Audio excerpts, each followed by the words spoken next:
Damien, at 6 o'clock, are you all set on your end? Yeah, I think Okay. we're all good to go. Great. Well, with that, I will call to order the Monday, December 6th, 2021 meeting of the Truckee Meadows Regional Planning Agency, and we will start with roll call. All right, Kathleen Taylor, Here. Kate Nelson, Here. Kyle West, Here. Larry Chesney, Here. Mark Johnson, Here? Peter Gower, Here. Sarah Chavilicek, Here. Scott Carey, and Shelley Reed. We have a quorum. Great, thank you very much.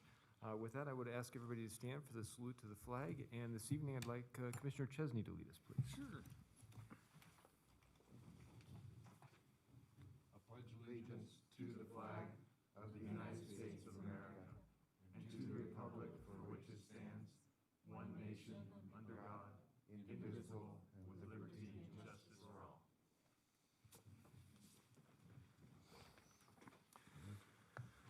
Thank you, everyone. With that, the next item on our agenda is approval of the agenda. I'm looking for a motion from the body. Chair Johnson, Yes, Commissioner Chavilicek. I move to approve the agenda as presented. Commissioner Chesney, second. I have a motion and a second. Any further discussion? All those in favor? Aye. Aye. Excellent. Then we'll move forward with our agenda. Next item on our agenda is public comment. I will turn it over to Damien to give us a little introduction on both the online version and then to let us know if we have any for this item. Yes, thank you. For the record, Damian Kerwin, Team RPA. And I'm just going to share my screen real quickly, so if folks who are watching the Zoom meeting want to leave comment on an item, you'll know how to do it.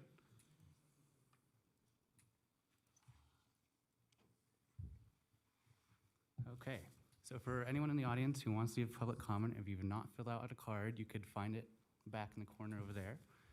And we ask that you fill out a comment card for the item you want to speak on.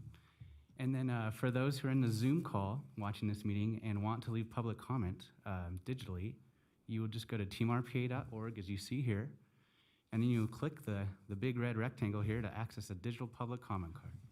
So you will click that, and then we ask that you fill it out with your name and email, and then the item you want to speak on, and then if you're going to be using video or phone, we would ask that you provide your phone number, and if you have additional comments, you could leave them. And if you want to speak on another item, for example, you have to go out and go to the main page and fill out the digital public comment card again. And this is a reminder that we were going to take the in-person public comment first, and then we'll do the digital public comment after. Thank you. And with that, do we have any requests to speak under this public comment item?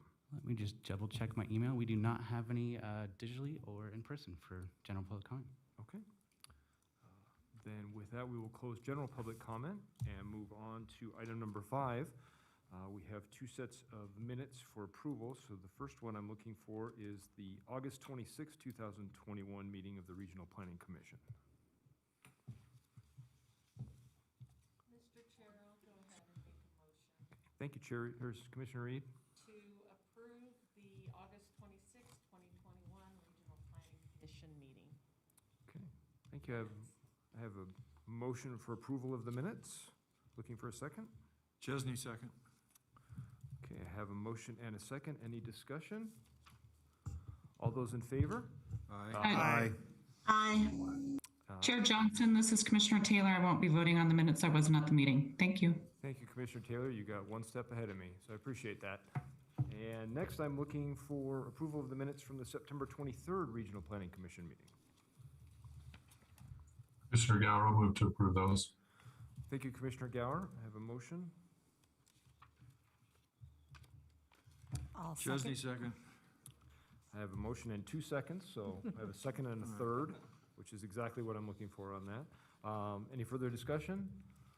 Mr. Chairman, I'll be abstaining from this as I was not in the meeting as well. Thank you, Commissioner West. Okay, all those in favor? Aye. Aye. Okay, motion passes. Thank you very much.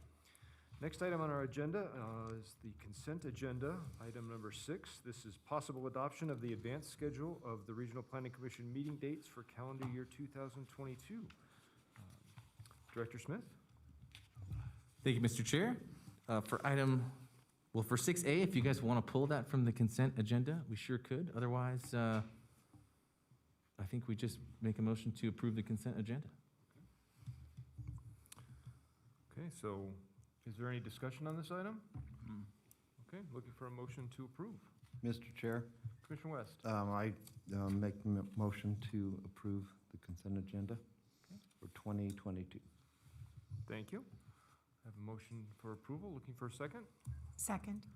Thank you, Commissioner Chvelchek. I have a motion and a second on the consent agenda. Any additional discussion? All those in favor? Aye. Aye. Opposed? Okay, motion passes unanimously. And we will move on to the business of the day. Item number, or 7A, this is a public hearing, Regional Plan Amendment RPA 21-007 and Conformance Review CR 21-0112, Rock Spring Solar.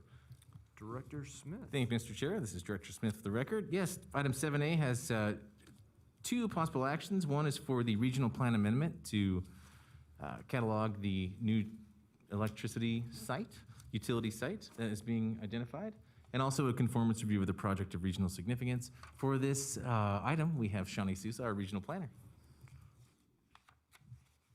Can you hear me? Is it working? All right. Good evening, Commissioner. Shawnee Sousa, Team RP for the record. I'll be taking you through the regional plan amendment and project of regional significance for Rock Spring Solar. This case is an amendment to the 2019 Truckee Meadows Regional Plan for the addition of a new facility that generates electricity greater than 5 megawatts, which also includes the addition of a substation. Regional planning staff recommends that the proposal conforms with the 2019 Truckee Meadows Regional Plan as well as the amendment. The regional form map is shown on your right, and as you can see, it's in the northwest area of the Truckee Meadows, about 45 miles up, near Flanagan. This slide shows an overview of the proposed site and the substation, which is on approximately 660 contiguous acres across 9 parcels. This is considered the rural area where very low density occurs. In September, the Washoe County Board of Commissioners unanimously sponsored this amendment, following the unanimous approval of the special use permit by the Washoe County Planning Commission in May. A couple of policies we wanted to highlight that really support this proposal are PF18, Regional Renewable Energy Generation, and NR2, Resilient Region. They require local government master plans to include policies and strategies that address renewable energy, sustainability, and resiliency in our region. Here's a closer look at the site. As you can see, Fish Spring Solar, which was approved in 2020, is to the east, and the subject site that we're looking at today for Rock Spring Solar is more to the west in orange. This is an RPA because policy PF11 requires that all regional utility corridors and sites be mapped and that a regional plan amendment be required for their establishment. This is a project of regional significance because it is required in order to evaluate a proposal for conformance for our regional plan. Policy RC10 of the Truckee Meadows Regional Plan identifies the 7 criteria that the RPC and RPGB must consider when evaluating a regional plan amendment.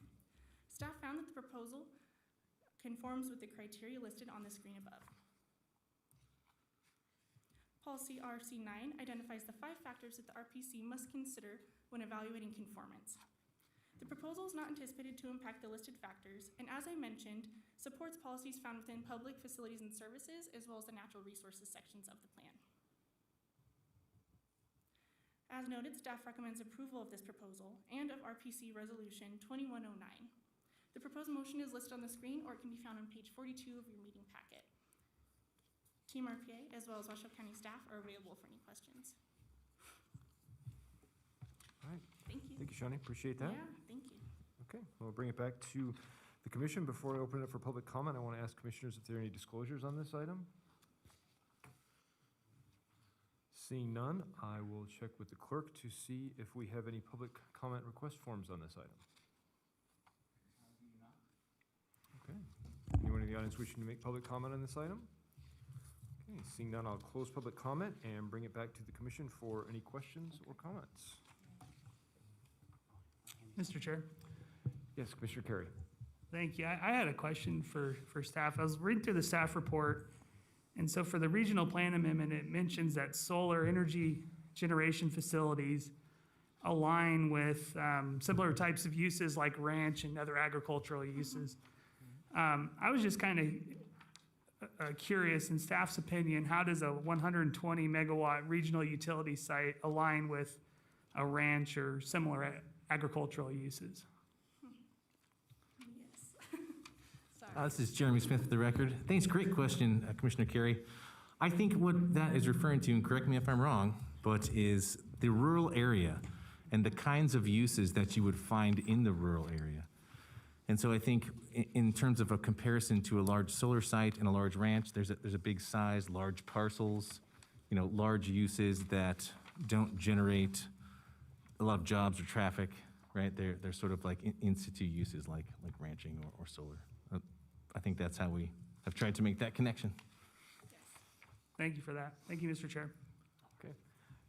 Thank you very much. Are there any additional questions or comments on this item?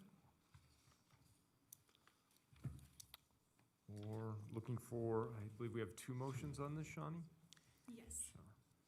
I'm prepared to make a motion Okay, Commissioner Kvilichek, thank you. on both of the items. So for regional plan amendment, I move to adopt the RPC Resolution 21-09 regarding an amendment to the 2019 Truckee Meadows Regional Plan based on the findings listed in the staff report. And regarding a project of regional significance, I move to find that the Rock Springs Solar Project of regional significance is in conformance with the 2019 Regional Plan based on the findings in the staff report. Thank you, Commissioner. I have a motion, and correct me if I'm wrong, I will take 2 votes on this. Is that correct? Thank you, Director Smith. I have a motion on the items. Looking for a second. Chesney will second on both. Okay, I have a motion and a second, so I will ask for a vote first on the regional plan amendment. All Can we those in- have discussion? I'm sorry, yes, you were correct, Commissioner Carey. Thank you, Any Mr. Chair. discussion? Just for really quickly, I appreciate the answer from staff on that, and that's where I was going on more of the land use. I think reading through the description of the rural area and the regional plan, I think we are missing calling out regional utility sites. And I think that's something maybe to keep in the back of our heads for a future update, is to specifically call that sort of a use out within this land use area. I think with respect to this specific project, it's in the middle of nowhere. It seems like it's appropriate land use from the amendment and the conformance review. So I appreciate the explanation. And I think with Nevada and the state's renewable energy portfolio being bumped up to 50% by the year 2030, we're going to see a lot more of these. And it would be nice to be able to refine our regional plan to maybe take a closer look at where these may make sense. They make sense in a rural area land use, in my opinion. So just wanted to throw that out there for future thoughts. Thank you, Mr. Chair. No problem, thank you. Sorry for almost skipping over discussion, Commissioner Carey. Okay, any further discussion? Okay, looking for a vote on the regional plan amendment. All those in favor? Aye. Aye. Opposed? Okay, that motion carries. And second, a vote on the project of regional significance. All those in favor? Aye. Aye. Aye. Okay, motion carries unanimously. Thank you. So we will move on to the next item on our agenda, item 7B. Director Smith. Thank you, Mr. Chair. Jeremy Smith for the record. We have item 7B, which is for possible action. It's a public hearing, a 2019 Regional Plan Amendment, RPA 21-005, and conformance review, CR 21-011, Mogul Sphere of Influence SOI removal. For this, we're going to have Chris Toller do the presentation. Before we jump into that, I just wanted to kind of say that, we really have been trying to listen to your feedback and provide as much information as possible and context around these items. But I did want to address that the matter before us tonight really is the SOI rollback amendment for the regional plan and the associated master plan amendment to remove that master plan land use from the Reno master plan. And then we'll use the translation table to assign an interim or a master plan land use in the interim to Washoe County for their master plan. So just wanted to, there is no project, I guess. The last item we just heard had a project of regional significance, and this one is not that. This is a planning decision. Thank you. Chris, take it away. We want to ask for disclosures, actually. Guess we can do disclosures prior to starting the presentation. Okay, I'll do that. I'm getting a nod from Jessica, so I'll just go down the line. Commissioner Carey? Thank you, Mr. Chair. I'll lead us off here. I'll make a disclosure that I did have text communications with the property owner's applicant or representatives. I did have a phone call with Miss Emanuela Heller on Friday, returned a phone call from her. Thank you, Commissioner Carey. Commissioner Johnson and I spoke with the applicant's, a representative for the potential applicant, and I met on site with Emanuela, who sent us some correspondence. Thank you, Chair Johnson. I too was contacted by Emanuela. I noted that commissioners have to disclose any kind of discussions and such, and then I referred her to Jeremy, and then I was unable to reconnect because I left to go out of state last Wednesday and didn't return until yesterday, so. Thank you, Commissioner Chivilicek. Commissioner West. Yes, I need to disclose that I did receive a Zoom presentation regarding this agenda item from S3 Development Company and their legal representative. And then I did meet on the site to listen to a couple of the neighbors, Manuela Heller and Chris Engstrom. Thank you, Commissioner West. Commissioner Chesney. I received a couple of voicemails, but I didn't return them, and so I had no discussion. Thank you. Commissioner Reed. Yeah, I exchanged some emails with one of the homeowners, and I wasn't able to meet with them. She did send me a summary of their concerns with the item, and then I also had a Zoom meeting with the attorney for the property owner. Thank you, Commissioner Reed. Commissioner Nelson. I had a brief conversation with Emanuela. I was also not able to meet with her because I was traveling. I did receive a summary email that I forwarded on to Jeremy. Okay, thank you. Commissioner Taylor. Thank you, Chair Johnson. I had the same Zoom presentation.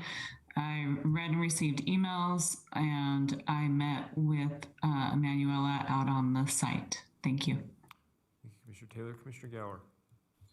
Thank you, Mr. Chair. I received the Zoom presentation from the property owner's representative, spoke with members of the public, and received and read public comment.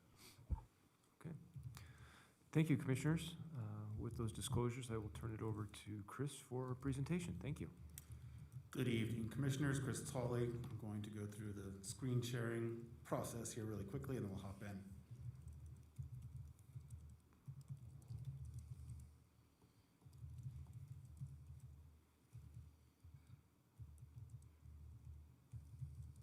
Oops.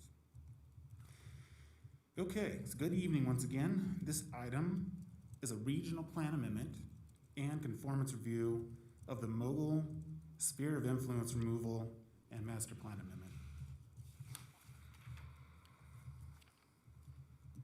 So this proposal contains two elements, which was also prefaced by Director Smith. A regional plan amendment to remove two parcels totaling 27.9 acres, approximately, from the City of Reno Sphere of Influence boundary, and a master plan amendment to remove the existing City of Reno master plan land use designation and analyze the corresponding Washoe County master plan land use designation. The analysis presented in the staff report considers the mixed employment land use designation for the City of Reno changing to the commercial land use designation under Washoe County. And it is a straight translation based off of Table 3.3 of Policy RC2. We'll cover that in a little bit. And the analysis also covers the SOI component. So the subject parcels are located on the south side of Interstate 80 off Exit 7 and north of Mogul Road within the Tier 2 regional land designation.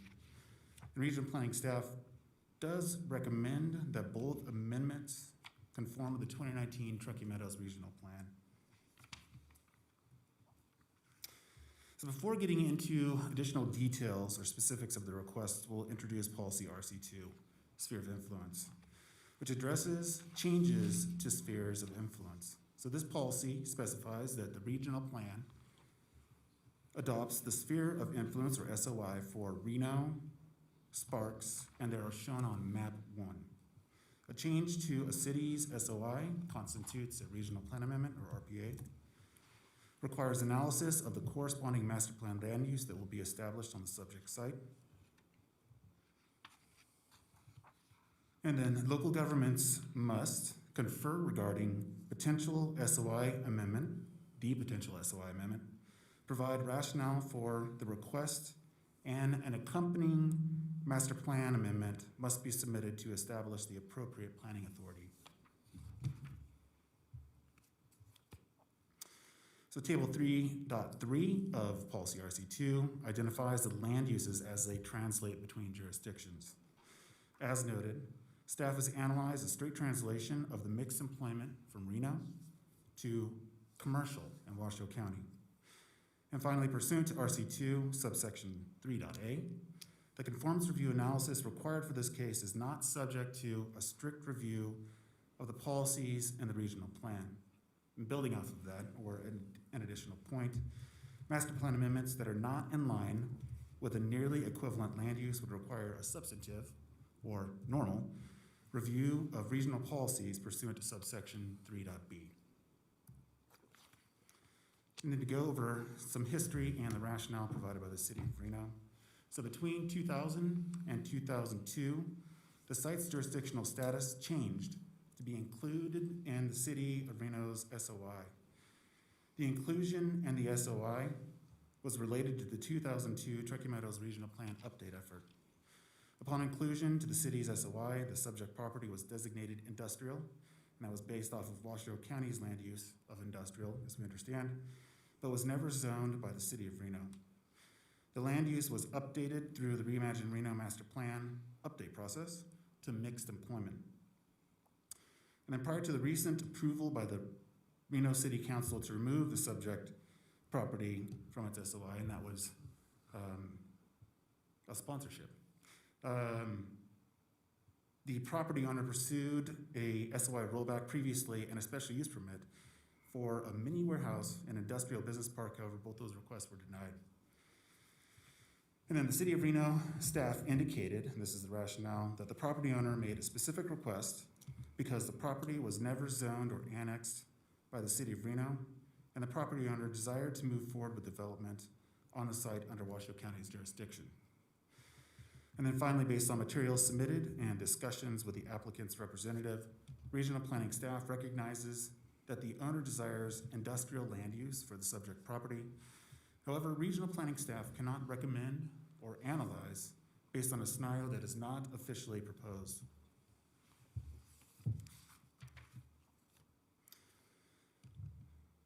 So we're going to close the presentation by addressing the review criteria, but we'll first remind the RPC and members of the public about the components of this request. The RPA is considering the removal of the subject site from the city of Reno's SOI. The MPA, the Master Plan Amendment portion, is considering the current City of Reno Master Plan land use designation of mixed employment that translates to commercial in Washoe County per the land use translation table under Regional Plan Policy RC2. Washoe County will need to submit the requisite Master Plan Amendment for a conformance review in order to complete the overall process. And then on to the review criteria for the Regional Plan Amendment portion. So policy RC10 of the 2019 Regional Plan identifies the 7 criteria that the RPC and RPGB must consider when evaluating an RPA. Regional planning staff found that the proposed SOI rollback is not expected to impact any of their criteria. And although a very small amount of DCA, or development constraints area, for slope exists on the subject site, the parcels will be subject to the Washoe County Master Plan, which addresses the policies that address DCA requirements. And the proposal will facilitate better intergovernmental coordination to the benefit of the owner and will not impact goals, visions, and policies of the regional plan. Now, the review criteria of the conformance review portion. So policy RC9 of the 2019 regional plan identifies the 5 factors that the RPC must consider when evaluating conformance. Again, this request includes no increase in density, intensity, will not change predicted housing capacities, nor necessitate any additional infrastructure or services. The subject site is located in Tier 2 of located in the Tier 2 regional land designation. And the subject site has been planned for non-residential uses for several decades, and no impacts to regional form have been identified. As previously mentioned, for natural resources, there is DCA on the site, and the parcels will be subject again to Washoe County's master plan policies. So then in conclusion, the items require two motions. First, regional plan amendment, which is the SOI removal, and second, for the conformance review of the master plan amendment for the land use change. This does conclude my presentation. However, Team RPA, City of Reno, and Washoe County staff will be available for questions. If I may, Mr. Chair, if I may, Jeremy Smith for the record. I just wanted to add that we do have in attachment 1 in the staff report a letter from Washoe County indicating their desire to seek an industrial master plan amendment following the rollback if approved. Thank you. Okay, thank you. With that, before we start with questions or discussion, I'll turn it over to the clerk and ask for public comment. Do we have some on this item? We do indeed. We're going to let the folks who are here in person go first. I think we have about 6. And then so far, I've only received 1 email for digital public comment, and that will be Karen Needhold. And so Karen, after we go through the in-person public comment, we will give you your 3 minutes to comment as well. Okay. So first person up is going to be Paul McNeilage.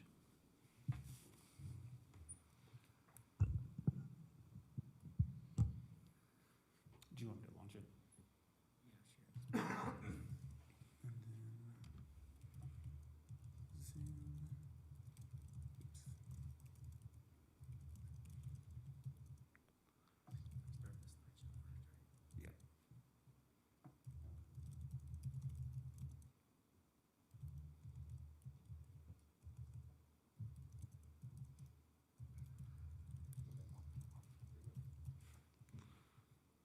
Just got my notes here. Good evening, Commissioners.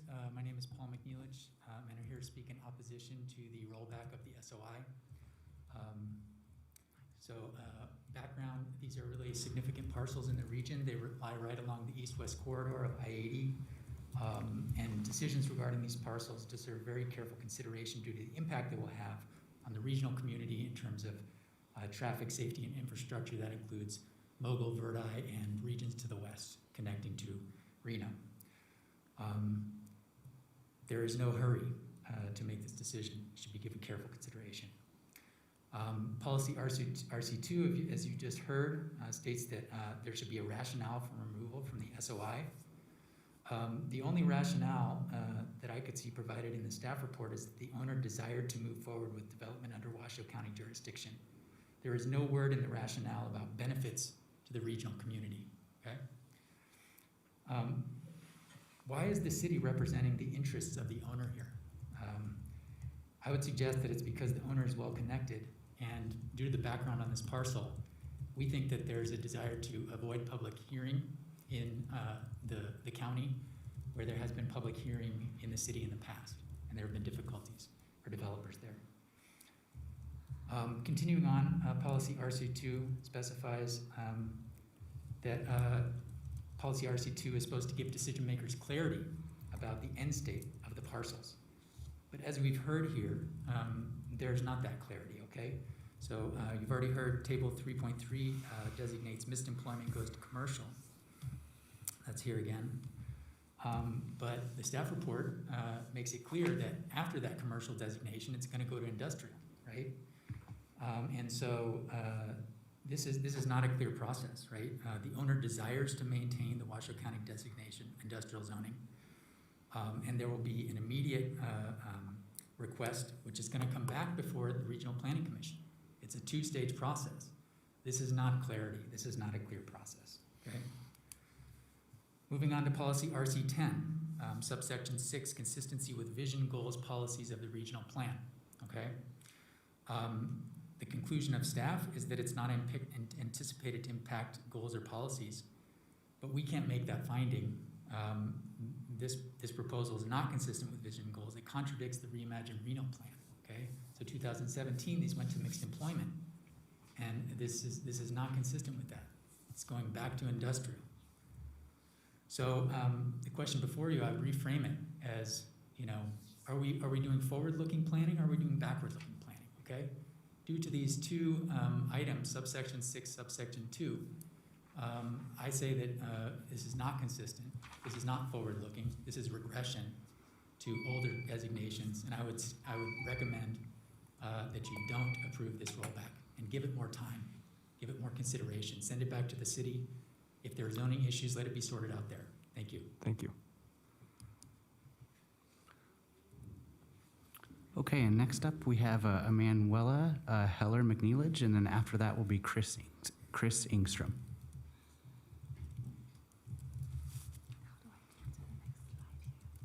Get it.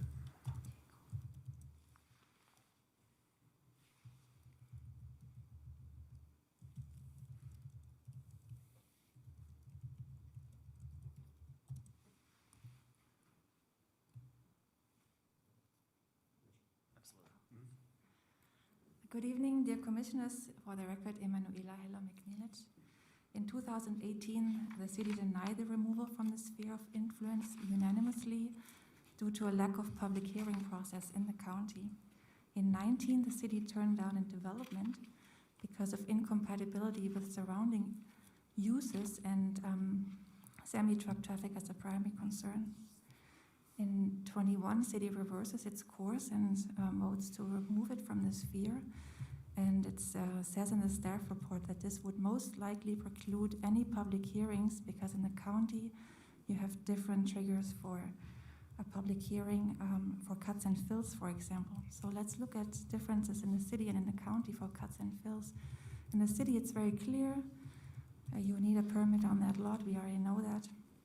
In the county, depending on the slopes and how much dirt you move around, where you build your buildings, you can subtract some areas, and there are exemptions due to pavement and landscaping, so you can avoid an SUP. And Mr. Lloyd also emailed me that there may be exemptions available to avoid a special use permit in the county. So the advantages for the developer to develop here in the county are clear. He can bypass SUPs, he can bypass public hearings and bypass the city's jurisdiction, despite proximity to a city and being surrounded by the city. He can develop what the city had turned down for reasons that still exist. The main argument of the city to turn it back to the county was proximity to the fire station. This is not a concern for new developments that they put in the west. This was not a concern in 2018. So what has changed? We have a local buyer that is very well connected. He wants to buy this for $5 million, up from 1.2 in 2007. The sale is contingent upon the parcels going to the county with the right zoning, apparently. This property is only worth $5 million if developed in the county where public input can be bypassed. And in 2017, as we just heard, the city put a land use of mixed employment in the Reimagine Reno master plan over the industrial zoning, and this would translate to commercial in the county. And as we heard, it even says in the staff report that it will already go down the process to be turned into industrial. And by taking this back to the city, the zoning intended by the city, which was commercial, could be applied and clarified. These are important parcels with a long history in the city. They should be developed responsibly with maximum opportunities for public input. Please deny the sphere of influence removal or send it back to the city to clarify zoning according to intended land use. Thank you. Thank you. Okay, next up we have Chris Ingstrom, and then after that will be Tom Potts.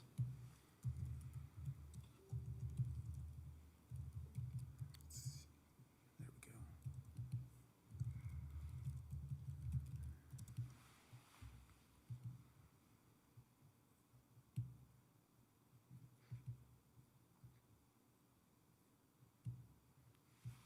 There it goes. And this is how I vote? Yep, yep. Okay. Good evening, my name is Chris Engstrom, I live in Mogul. As we know, these two parcels are important to the region, and the city of Reno has expanded and continues to expand west. And this land is right there, as you can see. We have all the part of the city, and then that little red thing is this land, and there's Mogul. And so it is important to this region for the city, we think.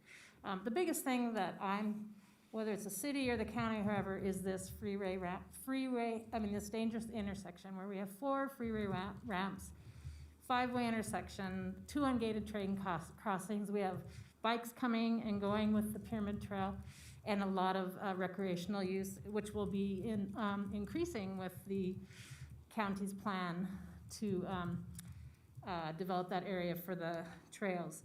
This area, of course, is the on-ramp going west, and it is not up to minimal standards as the moment, and it can't be elongated.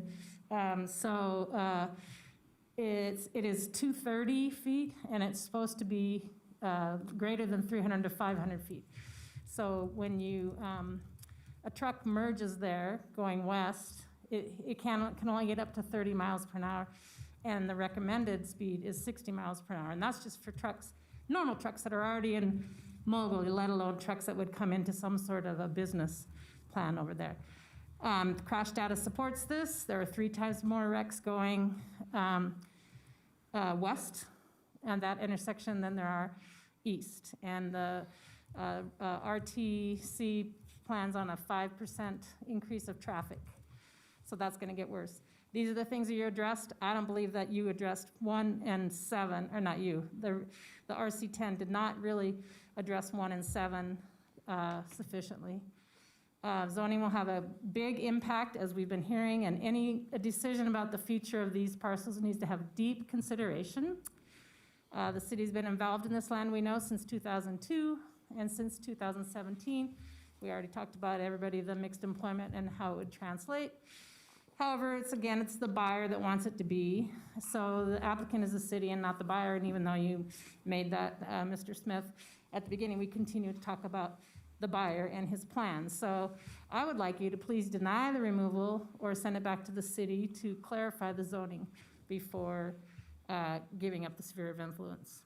Thank you. Thank you. Okay, next up, we will have Tom Potts, and then after that will be Lori Leonard.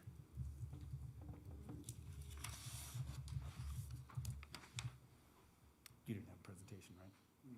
Not like that. Okay. Oops.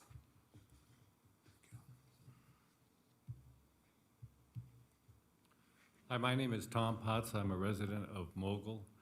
I wanted to speak on keeping the sphere of influence with the city. The main thing I'm interested in is the railroad. The railroad that is very close, I don't have the map up, but it's very close to your project. That's not a spur railroad or something that they keep boxcars in it. It's something that you read about in school when you were a child. That's the Transcontinental Railroad rolling right through there, going east. It's just a few feet from your project. Now, if you ever go down there and look at that, it's an unbelievably dangerous spot where you have to go across the track, then turn again. You have to look very carefully for the train. Now, unfortunately for the train, most of those trains on that side are headed eastbound. They are blocked by the huge rock formation that goes all the way around that corner. It's a very dangerous spot. As the train approaches, then the gates go down. You have 20 seconds to be off those tracks before that train arrives on the street. I'm a brakeman for the Sacramento Southern Railroad in Sacramento. This is a very dangerous spot. I walk out there 3 or 4 times a week.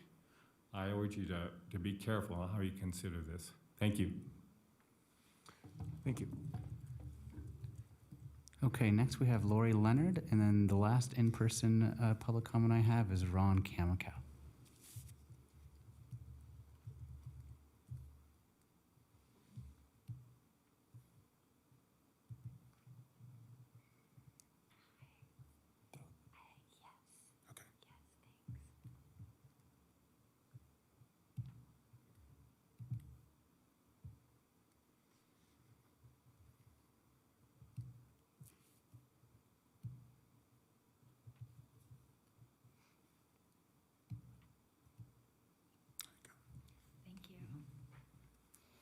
Hi, good evening. My name is Lori Leonard, and I have been a resident in Mogul for about 9 years. And I am here to speak in opposition to the removal as well. There's quite a few different reasons and many signs literally, as you can see here, that say this is not an area that's appropriate for industrial use. These are signs that are located right next to I-80, and this essentially is the exit that everyone would need to take, and everyone who lives there does take to access these parcels. So as you can see just from this, this is really a residential area, and it is not one that is used for business and development. And so as others have stated, this is something that really needs to be taken into careful consideration based on the logistics of this specifically. So it's a bit curious as to why the landowner would wish to keep this out of Reno's sphere of influence based on the development that has taken place over the past 10 plus years. At the time when this was zoned, it was before so much of the development had taken place. We are literally enveloped in residential houses at this point. And the significance of this area is that you're dealing with a lot of constraints between the interstate, the railroad, which was mentioned, and then the river. And these are all things that are not going to be moved. And so when you look at adding different traffic into this, it's a big concern for the safety, most certainly, to basically anybody using this area, whether you're like in a vehicle, like you're on foot, on bike, and otherwise. So again, reiterating, this is a residential area where signs are posted in several locations stating no through traffic because that is a safety concern in this area. And this is one of the few locations that provides access to the Toyabe National Forest, which is across the river. So public access to open space is hard to come by, and this is one of few areas that brings you there, but it's not very easy to get there. So the same area where you'd be looking at increased traffic is where people are making use of this, by bike, otherwise, and I really want to make sure that I share this video with you. This is the intersection. Essentially, it's a 5-way intersection. It's incredibly dangerous.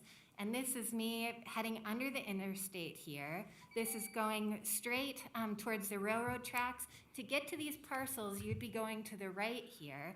Anybody looking to go across the railroad tracks, whether they live there or are looking to recreate, which this is an area that's going to be further developed for park and recreation. So no matter what, even if this development doesn't happen, there's going to be further use and traffic of this area for recreation. So it is a really challenging spot, and you just need to look a little bit further away from the actual parcels. And so I just want to, again, reiterate what others have said, that this really takes careful consideration. Thank you for your time. Thank you. Okay, and the last one we have in person is Ron Kamikow, and I believe he also provided some written comments, and there were copies handed out to all the commissioners. There's just a friendly reminder, if anyone else here in person wants to leave comment on this item or another one, please fill out a comment card and we'll take it.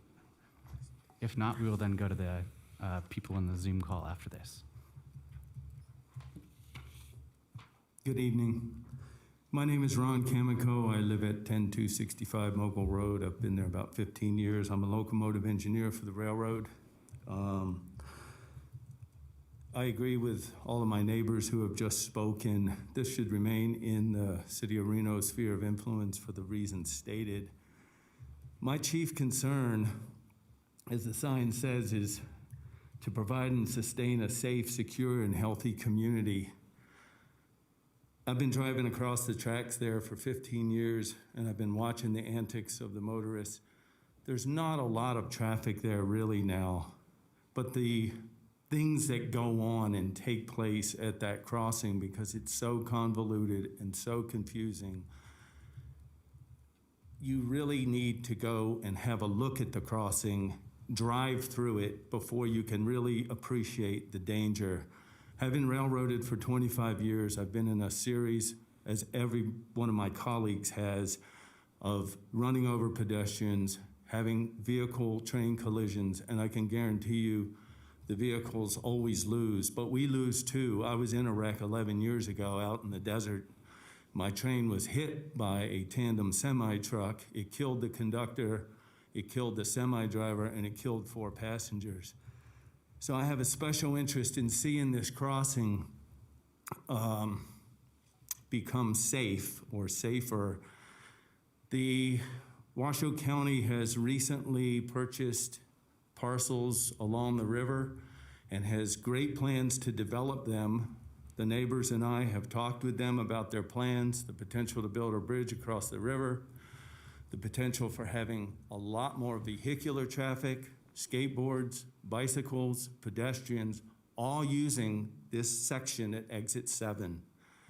Throw into the mix this industrial development or commercial development or whatever kind of development you want to have down that road, just like the previous developer that tried a few years ago, and you have hundreds and hundreds and hundreds of more vehicles all collaborating at that convoluted 5-way intersection.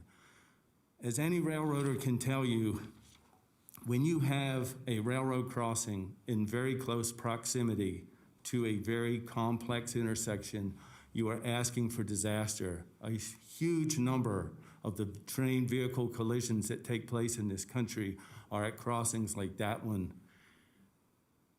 Under the county, my fear is this is not going to be properly addressed. There's no guarantee under the city that it will be, but from everything I've been led to understand, it would be better to keep it in the city sphere of influence where we can maintain and promote a safe railroad intersection. Thank you. Thank you. Okay, that's all I have for the in-person public comment. For the digital public comment, the first I have in line is Karen Needold, and then after that would be Rick Cooper. So Karen, I'm gonna go ahead and let you into the Zoom meeting, and you could show video, share screen if you desire. So I wanna promote you to panelists. Please accept when I promote you.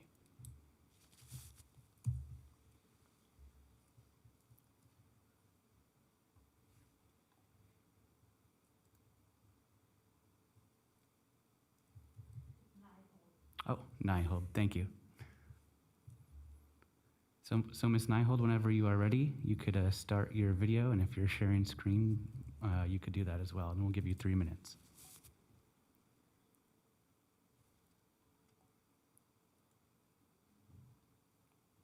And you're currently on mute if you're talking. There, thank you. Sorry, I'm trying to get my video to work. Everything. Technology. Okay, here we go. Hello. Honorable Commissioners, for the record, my name is Karen Neidhold, and I've lived in Reno since 1991 and Mogul since 1998. Mistakes have been made. We, the residents of Mogul and the Truckee River Corridor, years ago mistakenly believed that the parcels in question were part of multiple public spaces surrounding the Truckee River, including the Canepa Ranch open space, the city of Reno, the railroad, and even Washoe County. The respective planning commissions mistakenly followed a course set long ago listing these parcels for commercial development back when this area was far from the borders of the city of Reno. These borders have expanded outward, and now this area is functionally part of the city of Reno.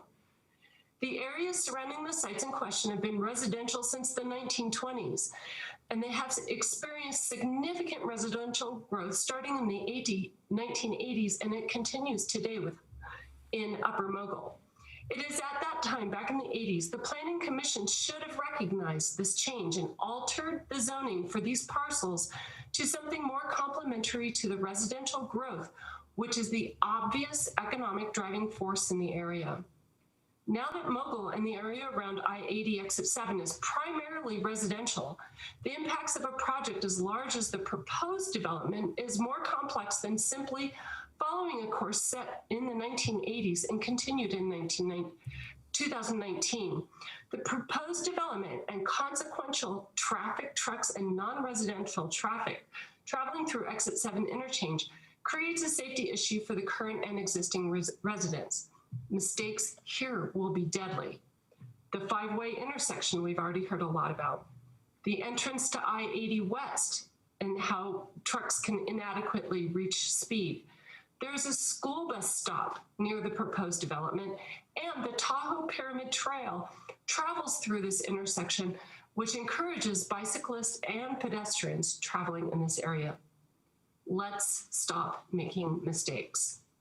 The review criteria for RC10 is existing and planned development and the health and welfare of the community.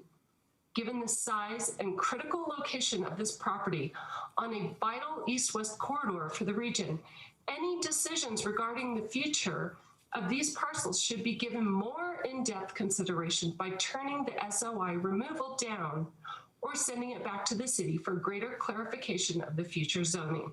Thank you for your time. Thank you. Damien, did you say we have? I did, additional yes. Online? We have two more.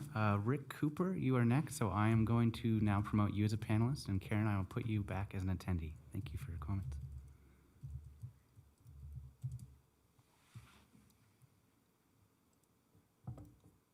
Okay, Rick Cooper, I'm going to bring you in now as a panelist so you could speak for 3 minutes.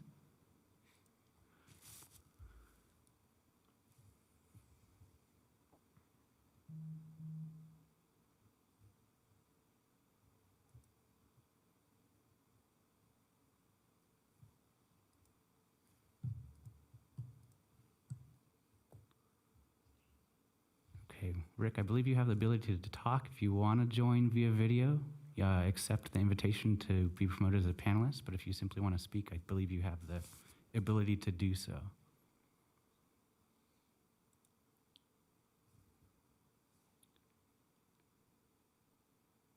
Let's see.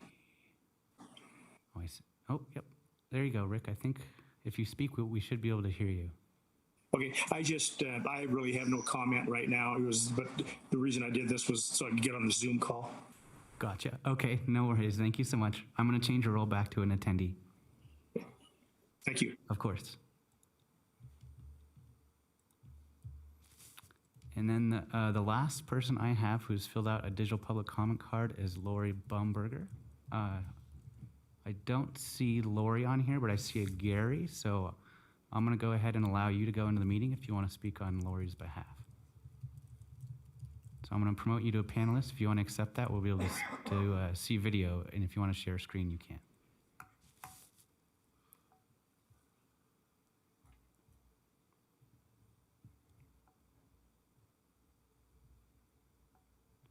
So Gary or Lori, if you are there, please accept the promote to panelist, and then if for some reason it's not working, oh, there we go. I think he or she is in now. There we go. All right, Gary, the floor is yours.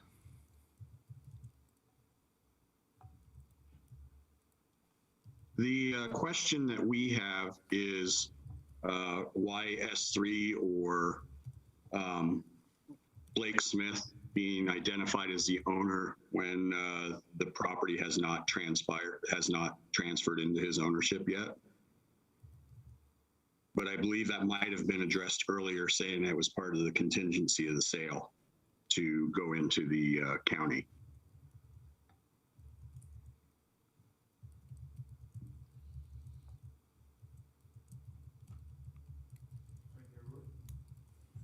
Gary, we're not able to answer questions as part of public comment, so you have 3 minutes, and then if there's any questions that are raised, we would just handle them during discussion.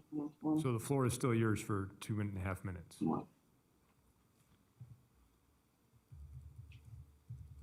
I don't believe we have anything to add then. Thank you. Okay. Okay, thank you. I will now, I will change your role now back to an attendee. And that is all the comment I have received for in-person and digitally at this time. For anyone else who's on the Zoom call, if you do wish to leave public comment, go to teamrpa.org and fill out a digital public comment card. Other than that, I think that is all we have for this item. Okay, thank you. Is there anyone else in chambers wishing to make public comment? Okay, seeing none, I will close public comment and bring it back to the commissioners for questions. Who would like to get us started? Mr. Chair. Oh, thank you, Jessica. Just briefly, given some of the comments and the conversations leading up to this meeting today on this item, I thought it would be helpful for the commissioners to be reminded of your jurisdictional authority. As you have probably heard me say before, this is a body of special and limited jurisdiction. The matter before you is a regional plan amendment to where the city of Reno has sponsored to take out these subject properties out of their sphere of influence. After that, the master land use translation table will be used to assign a default designation, and Washoe County has indicated in their letter that they will be bringing a master plan amendment at a later time after this reverts to Washoe County's jurisdiction, if in fact that is what the Regional Governing Board decides after this body makes its decision. This body does not have jurisdiction to dictate or require zoning decisions by either the city of Reno or Washoe County. And I just wanted you to all have an understanding as we set the stage for your discussion. And I'm available for any further questions. Okay, thank you for that clarification. I will bring it back. I believe Commissioner Carey was raising his hand to start us off. Yes, thank you, Mr. Chair. I just had a question concerning the portion of the proposed rollback that includes Interstate 80. I was wondering why that was included. Is that just a mapping error, or is it actually property? Jeremy Smith, for the record, great question as well. You know, if you go to the Washoe County parcel data, the right-of-way of the interstate does not have a parcel. And so given the fact that there is no parcel and it was contiguous to the site that was being proposed to be removed, it just looked like a strange tongue of sphere that never could have any kind of impact really whatsoever anyway. So we opted to remove that as part of this reconfiguration of that sphere, but there is no land ownership that we could figure out on that. One of those weird parcels. Thank you. Thank you, Commissioner Carey. Commissioners, additional questions? Commissioner West. Yes, this question, I guess, would be for a representative from Washoe County. And the question would be, what are the procedures that Washoe County follows to evaluate existing traffic conditions and identify mitigations on projects for industrial properties? Yeah, thank you for the question. For the record, I'm Trevor Lloyd, Planning Manager with Washoe County Planning and Building. Again, we're not looking at a project at this time. It's simply a question of whether or not to roll back this property.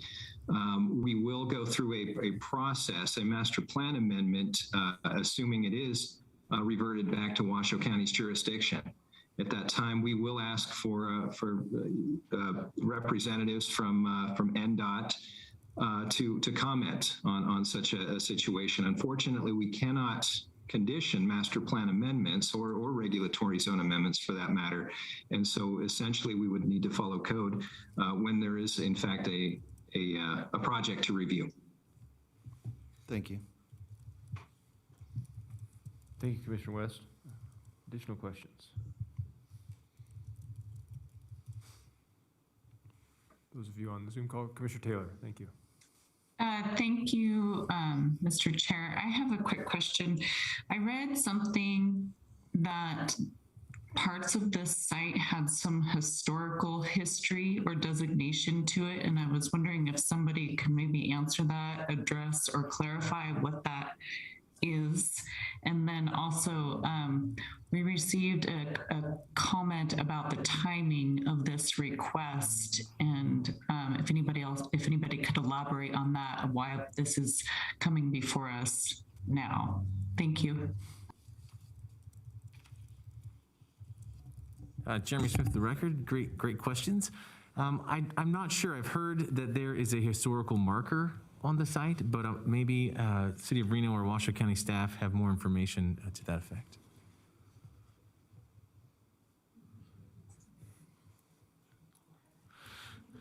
Hi, maybe I'll jump in. This is Angela Foose, Assistant Director of Development Services with the City of Reno.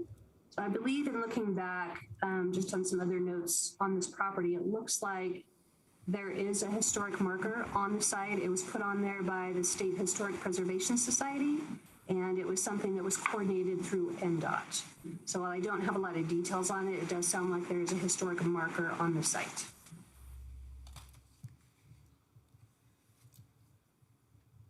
And then if I could answer the second question, I guess. Thank you, Angela. The second question with the timing, it was initially brought forth, I think the decision was in, remind me, Chris, August or earlier this year, the City of Reno.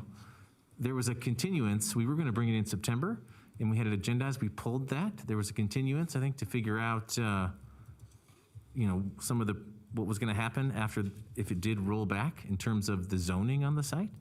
And we did then subsequently get a letter from the county indicating how they were going to handle that. And so we brought it back to the next available Regional Planning Commission meeting for a decision. And I did just receive a document. I'm not sure if it's appropriate to share on the document camera, and it's about the timeline and about the historical marker, if that's okay to be allowed to share on document cam. Or should we have whoever sent that to me fill out a comment card real quick? That would have to be after the close of the public hearing. Perfect. Okay, so whoever did hand me that, we could share that after if you want to fill out a quick card. I believe the City of Reno sponsored the amendment on July 28th. One point of clarification. Okay. Thank you, Chris. Commissioners, any additional questions? Mr. Chairman, Sorry, I'll let Commissioner Taylor finish since she's right above you in my view, so she kind of smacked you on the head and waved her hand. So Commissioner Taylor. Thank you. One quick question for Angela again. In 2017, when the Reimagine Master Plan was redone, could Reno have gotten rid of this at that point? And if so, why wasn't it done then? The Reimagine Reno, the recent version we have that was adopted in 2017, did not remove or add anything to the sphere. That was simply dealing with the master plan. This initially had a master plan designation of industrial, and that was more of a historic designation that had come from the county when it was brought into our sphere. I believe it was brought in around 2002 timeframe. And so it had been master planned for industrial within the City of Reno since that time. And then when we updated our master plan, it got changed to mixed employment.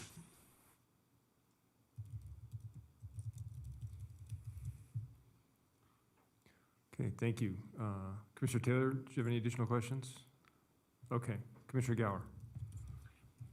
I appreciate Commissioner Taylor teeing it up perfectly to segue into my question. So follow up on that for City of Reno staff. Angela, what is essentially the city's intent for mixed employment for that land use designation? Can you kind of give us a flavor of what that really means? So initially, like I said, when it was first brought into our sphere, it had the industrial designation and it was converted to a mixed employment. Mixed employment, I would say, is a lighter industrial designation. It allows for other types of uses rather than just industrial. So its primary uses that are identified would be like light manufacturing, processing, wholesale, any kind of flex space, research and development, and office space. Typically, when we have an industrial master plan, you get a lot more intense uses. Typically, you could have things like rock crushing, warehousing, manufacturing, distribution. So the mixed employment was, I would say, a less impactful type of designation. Thank you. I appreciate that. And I guess my follow-up question to that is for regional staff. And Chris, just wanting to get confirmation that when staff looked at table 3.3 in the regional plan and making that translation, just want to confirm that that table as it's written says mixed employment goes from the city goes to commercial in the county. That is correct. Okay. And then, Mr. Chairman, if I could, just another follow-up question to that, just so Trevor doesn't feel left out. Go right ahead, Commissioner Gower. So, Trevor, just trying to get a sense of, as this migration continues to occur, or, is proposed to continue to occur for this property, what would the result be for the county as this lands up in a commercial land use designation? Would that land use designation be consistent with some of the things that Angela talked about for that mixed employment? Yeah, thank you, Commissioner Gower, for the question.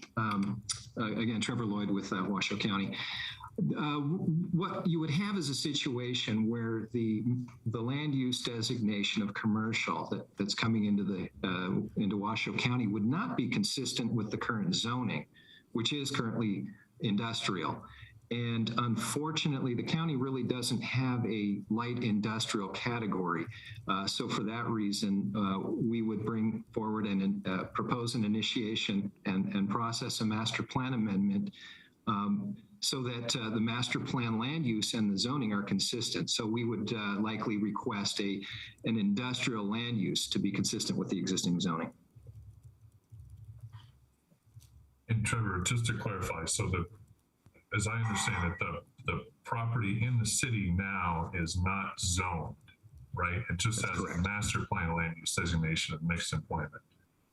Yes, that's correct. Okay, so in what you're talking about through the migration to the county with the rollback of the sphere, you would match up, you're proposing to match up the land use and the zoning so it's more consistent with an industrial type development potential, I guess, for this property. That is correct. Okay. And thank you, Trevor. I just have, Mr. Chairman, if I could, one more question back to regional staff. You're on a roll. Apparently, there's a train of thought here that I want to make sure I'm following. So. Okay. So back to regional staff and asking how you analyzed that transition or the evolution of development potential on the property as it was explained, Chris and Jeremy, from the city to the county, and sort of this, in my mind, a little bit of a discrepancy or a gap between what Angela initially talked about with the mixed employment, which sounds a whole lot like industrial, how staff kind of analyzed it according to table 3.3, and I totally get that with this commercial designation, and then what the county is intending it essentially be industrial. I hear what Jessica's saying in terms of our decision space, but I feel like this is essentially going from industrial in the city to industrial in the county. So I guess tell me what I'm missing here. Thank you. Great question, Director Smith. For the record, I think that that's the end goal, is to, with how we have the limitations in front of us in terms of we do not currently have a master plan amendment request from Washoe County to seek an industrial master plan land use. And so we must default to our translation table until that happens. And I think, we're working to potentially, the intent of our policy when we redid the regional plan was to try to solve this stuff, and have all the pieces there. But I think we're running up against implementation and the unforeseen challenges that now we have a reason to sort of work together to work through.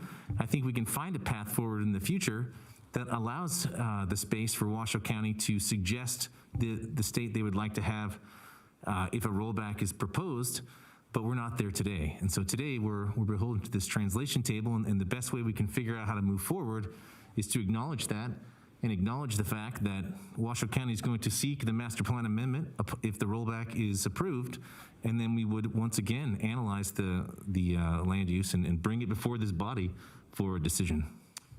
Policy RC2 absolutely entertains this notion because of those two scenarios that I mentioned during the presentation, 3A, subsection 3A and 3B, which talk about the nearly equivalent land uses being proposed through the translation table or something that isn't, and we would go through our typical or normal conformance review process.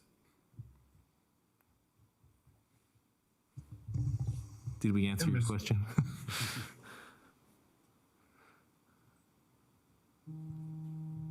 It does, and just to say that, you know, I think that Chris hit it on the head earlier when he and I spoke, that saying that the regional plan is a living document. I totally agree with that. You know, these things are tough to anticipate how it's going to play out. So, you know, I think staff has done a great job of analyzing this. I'm just trying to make sure that I understand the process and the proposal here, and especially understanding the impacts of the proposal as it relates to the policies in the regional plan. And essentially what I'm seeing is, or as I understand it, and regional can correct me if I'm wrong, is this is essentially going from a industrial land use designation, and staff per the regional plan is analyzing a transition to commercial, almost a de-intensification of the use, potential uses, until the county can come in with a master plan amendment and, you know, request through regional to essentially bring that development potential back up to the previous level, which is industrial. Am I off base with that? This is Director Smith for the record. I think that sums it up nicely. So the last question then, did staff analyze the de-intensification of the use from what is essentially industrial to commercial and the potential uses that could occur on this property under a commercial land use designation under the county? I'll take that one too, Chris. You know, per the policy, Director Smith again for the record, per the policy on this RC2, in an attempt to make this, which we failed obviously, but to make this easier in terms of trying to handle these rollbacks, the idea was that if you use the translation table, we would have worked out that these are the master plan land uses that translate. Of course, we know it's not perfect. There's way more land uses in the city of Sparks than there is in the city of Reno, than there is in Washoe County. So Washoe County has the fewest categories of land uses, and so there's not this necessarily one-for-one matchup that we can do. And I think we've tried to find a best fit for, you know, the idea that suburban mixed use and mixed employment, which mixed employment in the city of Reno does include industrial zoning types, but also professional office and planned unit development and other sorts of commercial type uses. You know, the only thing that was available that was similar in the Washoe County scheme is commercial. And then there's also an industrial category in Reno, which clearly goes right to industrial. In fact, the translation table is the simplest. If everything goes industrial, it just translates. So to answer your question about the analysis, you know, we did do quite a bit of analysis, but we didn't present necessarily our normal substantive analysis because of the way the policy is written, that if the translation table is used, the rollback would not be subject to that. Because it's already identified through the regional plan itself that the uses that are translated are similar, and so that they would be almost the same use. In this case, it seems a little strange. Commissioner Gower, you have your questions answered? I think so. Mr. Chairman, can I ask Can I ask Trevor one more question? Okay, it's probably going to take up the question I was going to ask him, so I'll let you go first. Why don't you go ahead? I've exhausted my questions. I'll stop. You go ahead. I just in keeping with the explanation that has gone through here, and maybe because understanding, just as Director Smith said, we've got a number of kind of potential translations that could run into this same issue, and there's obviously some jurisdictional differences in terms of the way that they're responding to the plan. Maybe just an explanation for myself to understand, seeing from the letter that, you know, there is the implementation of a master plan change that is anticipated at the county. Can you explain to me what that process is? And I say that because I'm not sitting on one of the county boards, to understand how that is done looking at this particular parcel, since it's kind of being brought in through the sphere of influence process more than anything else. Yeah, thank you for the question. Again, Trevor Lloyd with Washoe County. These processes are probably very similar between the county and the cities. What we do, we run through a fairly lengthy review and analysis of the requested master plan designation. We will do a thorough review of our master plan as well as the Bird Eye area plan to ensure that what the proposal is does not conflict with any of the policies and goals of the Bird Eye area plan. It will also go through public hearing, planning commission, then county commission, and ultimately back to your board for a conformance review. So in a nutshell, that's the process. It probably runs 4 to 6 months, and we would likely initiate the process very soon after it's rolled back into Washoe County. And thank you for that, Trevor. I appreciate that. I guess the follow along to that is, what is the status of this parcel in the interim 4 to 6 month period that we're looking at? Is it just seen as an existing parcel with a conflict between the zoning and the master plan land use that needs to be cleaned up prior to anything happening, or what's the approach from the county side on that? No, per code, it will come in. It currently has a zoning of industrial, and even though it's inconsistent with the master plan land use, we would honor the zoning that is currently in place, which is industrial. Okay, thank you for that explanation. Commissioner Gower, I'm not sure if that was the question you were going to ask, so I'll give it back to you to have another opportunity. Thank you, Mr. Chairman. Yeah, similar question, but to ask Angela, if for some reason this commission and subsequently the governing board doesn't approve of this rollback, what is the status of the property in the city? So if the request to remove this property from the sphere does not move forward, the property is still within our sphere. They could come in tomorrow with a project. They have a couple options. They can come in with PUD, or what we call the SPD, which is similar to a planned unit development. They could come in under any kind of entitlement that would be allowed. Maybe I should take a step back. They could come in today, right, and submit a project. We would look at it and say, does it meet all of our zoning regulations in terms of mixed employment? If it did, they could go straight to a building permit. A couple triggers, and I just wanted to clarify this for the public. Under our new zoning, so this was a zoning designation that was adopted in January. Under our new zoning code, residential adjacency does not require a public hearing. It requires what we call a site plan review, which is a 30-day administrative review process. They would also trigger a site plan review for a cut and fill trigger, meaning there's a threshold of how much dirt they can bring in or take out before they trigger this site plan review. That is also not a public hearing. It's a 30-day review process. Both of those are publicly noticed, and anyone can appeal those that need standing. That would then go before our city council. So just to clarify, I think there's been some misconfusion on if they stay in the Reno sphere, are they guaranteed that they have to go to a public hearing? They are not. If that helps. Thank you, Angela. That's all I've got, Mr. Chairman. Okay, thank you. I see Commissioner Taylor with her hand raised. Commissioner Taylor? Thank you, Mr. Chair. You actually brought up a question that I wanted to ask in a different way. So, Angela or Trevor, is there a possibility if this is rolled back, if let's say there was a project at some point, which there's not, that it would be able to move forward through the county process without a public hearing? Thank you, Commissioner Taylor. I'll answer that question. Again, Trevor Lloyd with Washoe County. There is that possibility that a project could in fact move forward. It really depends on what's being proposed. It depends on the use.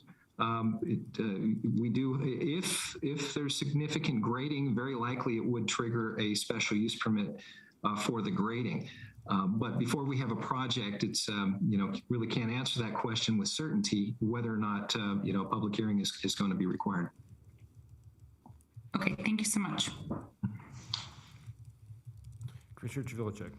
Yes, Trevor, but with this being, if this SOI is approved and it would come back to the county for a master plan amendment, that would trigger a public hearing. That is correct, yes. Thank you.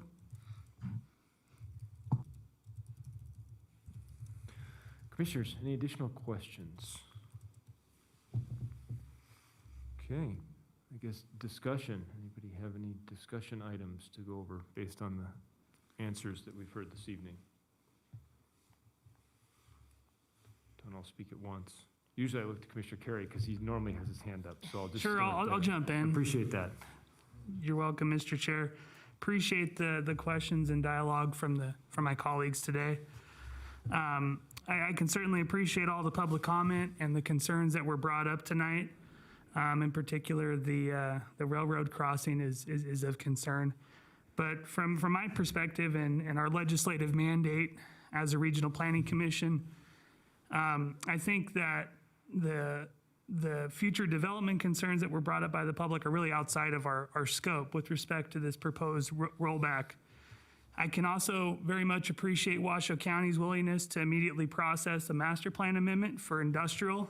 I believe that the county's commitment to processing a industrial land use change is very much in the spirit of regional cooperation. I look forward to maybe seeing that someday on this body.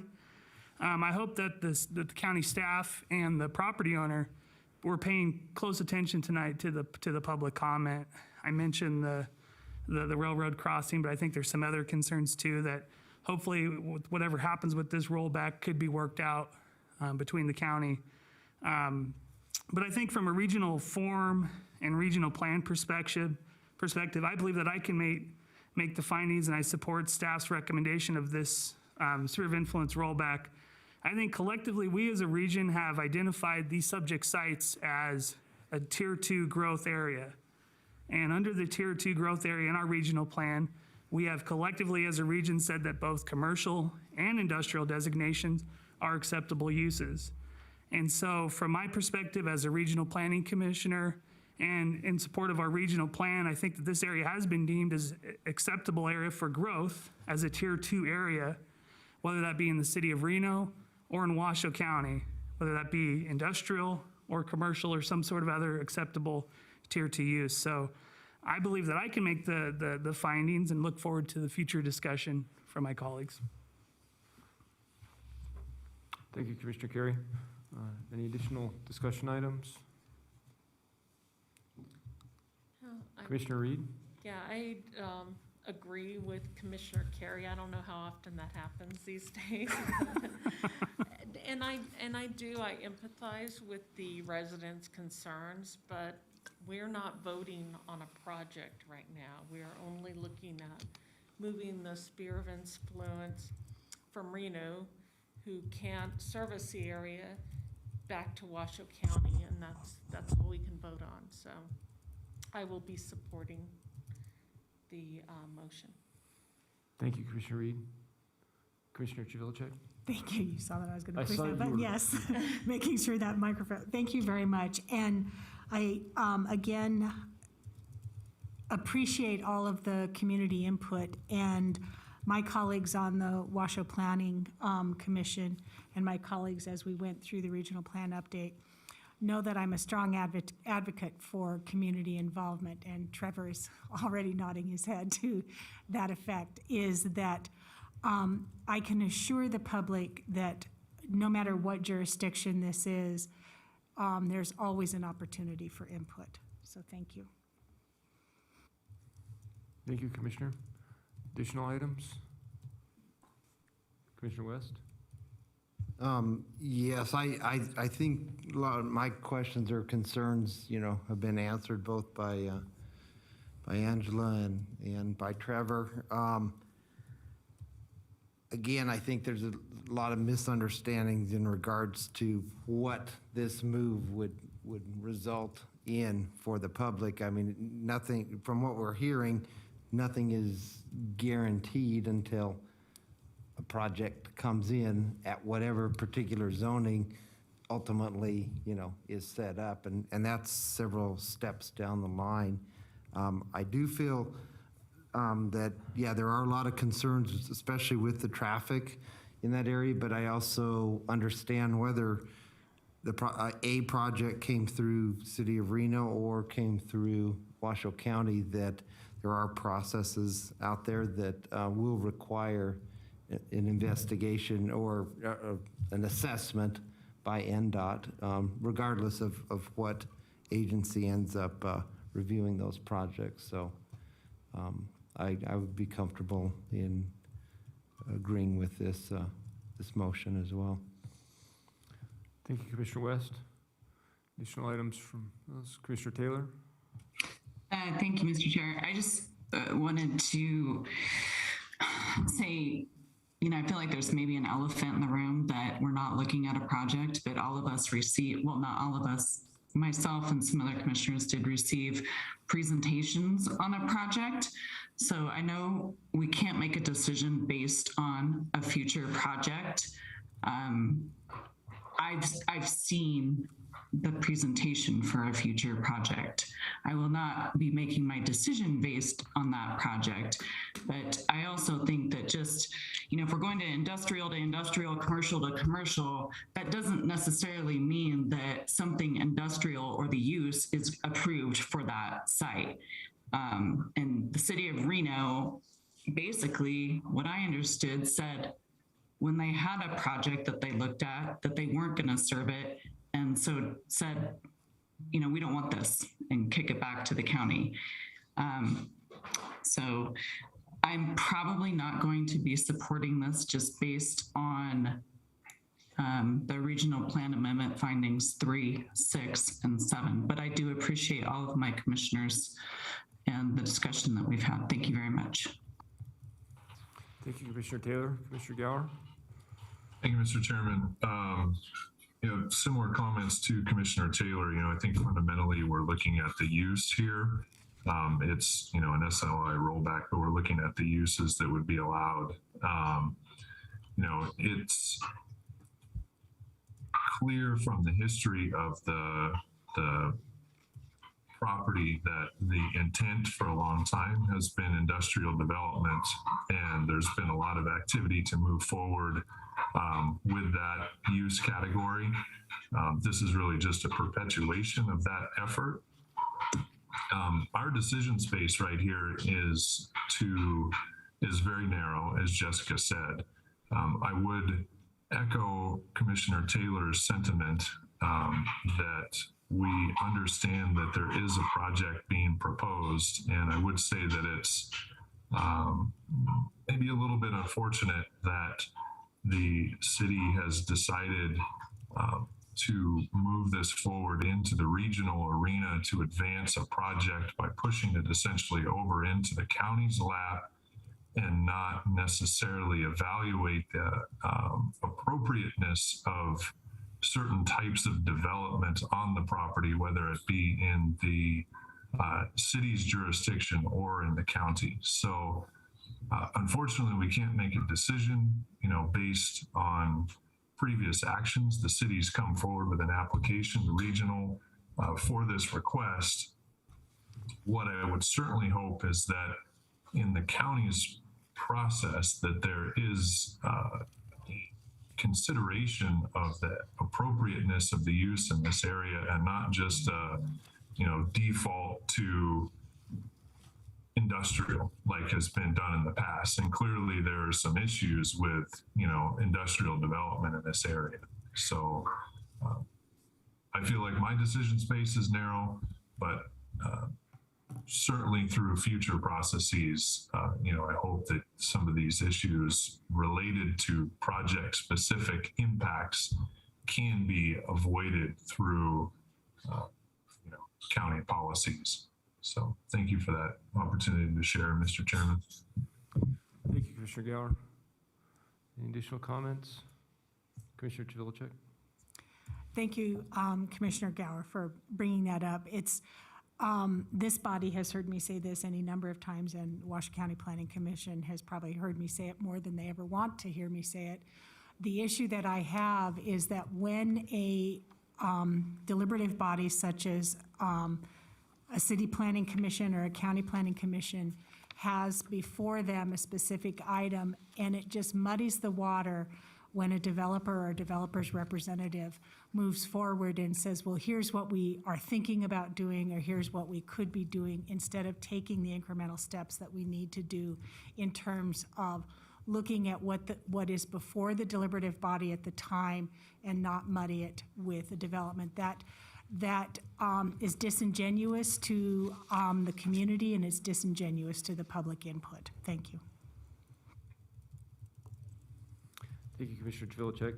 I think I'd just weigh in from my standpoint. I appreciate the discussions, I appreciate the comments, and definitely understand sort of the space that we're working in here. A couple of things that I did hear this evening. One is, again, the process that we're talking about, and I think it's a twofold process.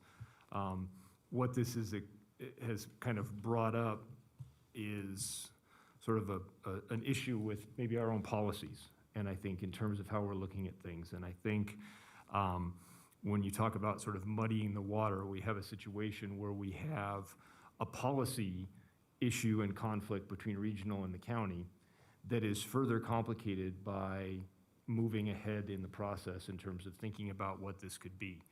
And so trying to dial it back and just say, this is a piece of property that, according to all three jurisdictions, whether it's the City of Reno, Washoe County, or this regional body, has indicated that this parcel has a land use that will include development. And that is essentially where this is coming in. The issue for me was understanding how does that impact what we're doing regionally, but I guess also more so, is it pointing out any issues of disparity between the different entities where we may be creating a situation where, as a couple of commissioners and public have pointed out, are we creating an opportunity to maybe circumvent some of the safeguards or the rails that all of our deliberative bodies want to have on development? There's reasons why we have zoning. There's reasons why we have land use. And this is an example of maybe pushing the limits of those because there's a hole in what we have. And so the discussion was good tonight, and I actually appreciated what Angela was saying in the sense that even the city has changed some of its processes for looking at development, rightly or wrongly, but seeming to be almost more in line with what the county is doing. So because we don't have a project, what we're hearing from both entities is that there are triggers for review of this, and the speculation is that they would be, the same triggers would happen between the city and the county. And so coming back from a regional standpoint, I think we've identified some flaws. I think we're working to correct those flaws. But in the end, what we're looking at is a piece of property that is slated for development by all of these entities. And so moving from one to the other, is that an issue, and can we make the findings on there? So that is the space that I'm looking at, and I appreciate everybody's discussion and the questions this evening. So And I like taking the chair responsibility to be the last one to talk. So, unless my commissioners have any additional comments, I'm going to ask for a motion. Do we have two motions on this item, Jeremy? It's been so long since you introduced it, I don't remember what we have anymore. Okay, so for the commissioners, we are looking on page 53. We have a regional plan amendment motion and a conformance review motion. Mr. Chair, Commissioner Chesney. The regional plan amendment, I move to adopt RPC Resolution 21-07 regarding an amendment to the 2019 Truckee Meadows Regional Plan based on findings listed in the staff report. Are we going to vote on these separately, or? I'm going to ask for a roll call vote separately on both items. So Okay. I'll return to you for the second one if you would want, but I'd like to Okay, hold that's fine. that motion. So, okay, I have a motion on the regional plan amendment. Commissioner Reed, I'll second. Okay, I have a motion and a second. Any further discussion on the motion?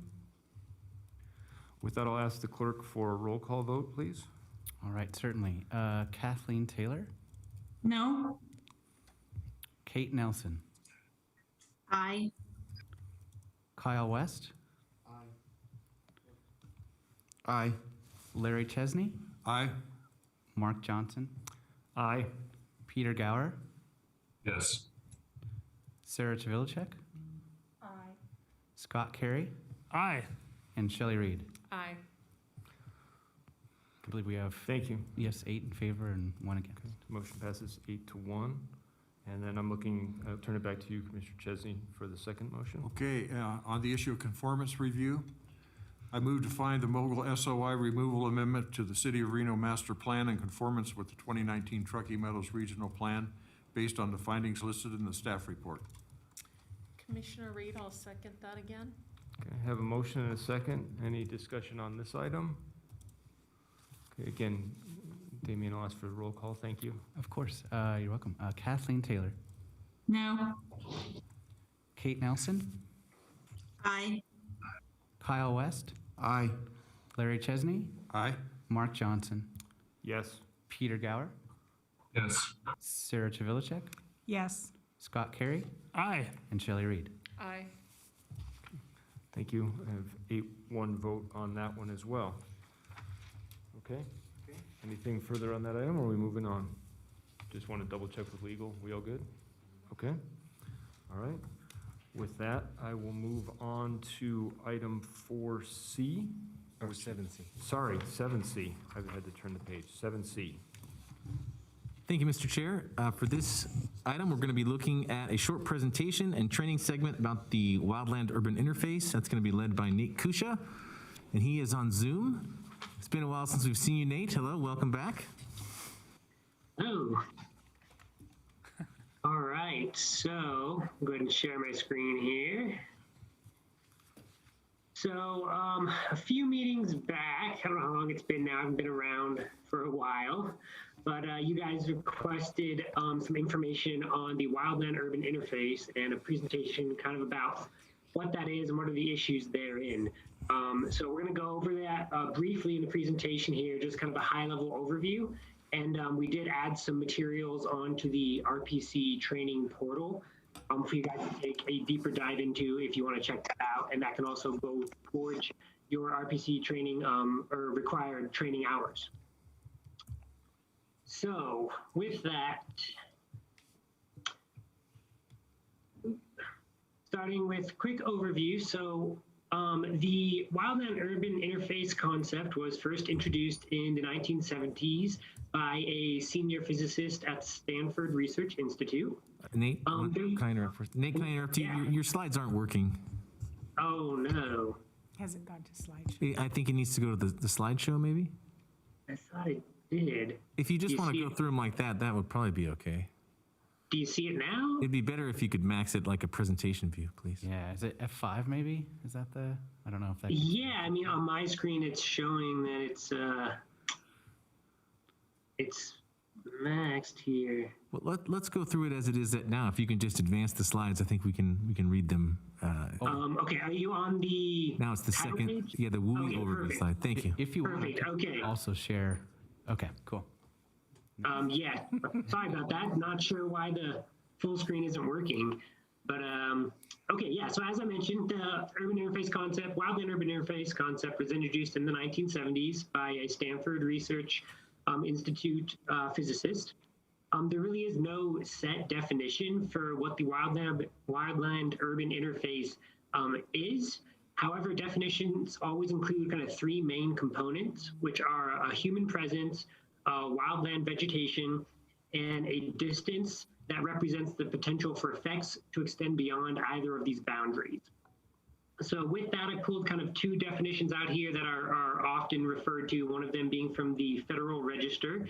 And that definition is that the urban wildland interface community exists where humans and their development meet or intermix with wildland fuel, as well as the American Planning Association definition, which is any developed area where conditions affecting the combustibility of both natural and cultivated vegetation, i.e. wildland fuels, and structures or infrastructure, the built fuels, allow for the ignition and spread of fire through the combined fuels. So that was kind of a lot, but as I said, no, there's not really one definition for this. It's that there's human presence, wildland vegetation, and then the proximity of the two. So moving on, there are three main types, or three types at all really, of WUI. The first being interface, and this is where built structures directly abut wildland. Second being intermix, and this is where structures are scattered throughout the wildland. And then the occluded WUI, which is the same as the interface, where structures abut the wildland, but these are islands of wildland. So things like parks or kind of urban open space areas. So here on this slide, you can kind of see an example of each of these. So the interface there you can see, that's kind of in the middle. That's where the development is abutting that large area of open space or wildland there. Then you have the occluded off to the left, which is the same thing, but as you can see, that's kind of an island of open space there. And then finally, the intermix in the bottom right, and that's where there's dispersed structures throughout wildland.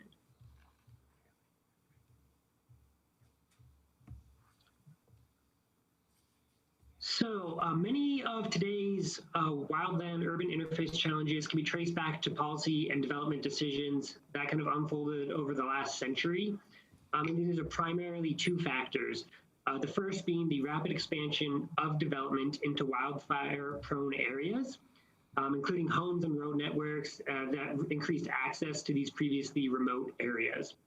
The second being national fire policy that excluded wildfires from our natural environments, leading to increased vegetation and more extreme fire conditions.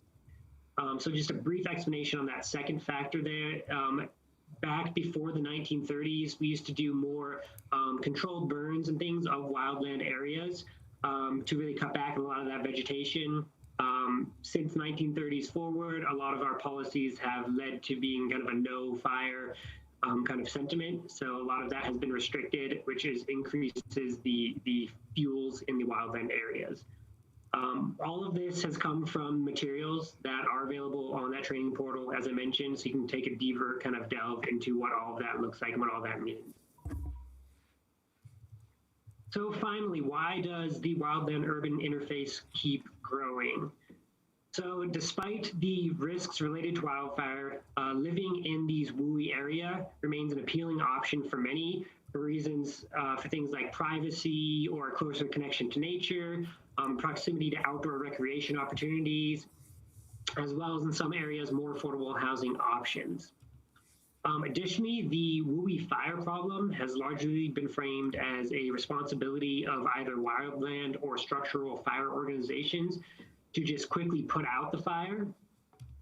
And then finally, community development and planning departments, as well as elected officials, are often balancing multiple goals when planning for growth. So this includes things like economic opportunities, affordable housing, private property rights, things of that nature. And these decisions can many times be in conflict with redirecting development away from those wildfire-prone areas and the WUI kind of area. So that was kind of a brief overview of kind of what the WUI is, what are the main challenges, and what kind of arose, what brought about a lot of these challenges with wildfire in the WUI. Here's the link to the training portal that hopefully you all already have that and have been working on your training hours. I know many of you have. We've included 4 documents on this site related to the WUI for you to look at. And this includes a American Planning Association paper, as well as a Community Wildfire Planning Center report from earlier this year, as well as a link to the U.S. Fire Administration's site regarding the wildland-urban interface. So with that, I'm going to stop my share and I'll take any questions you guys have, if there are any, to answer to the best of my abilities.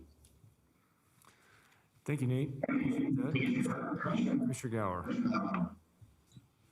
Thank you, Mr. Chairman. Nate, so I appreciate the presentation, the information about the WUI. Can you talk about how WUI is addressed in the regional plan and potentially give us a little primer on how that information that you just shared can be used by this commission in our decision-making processes?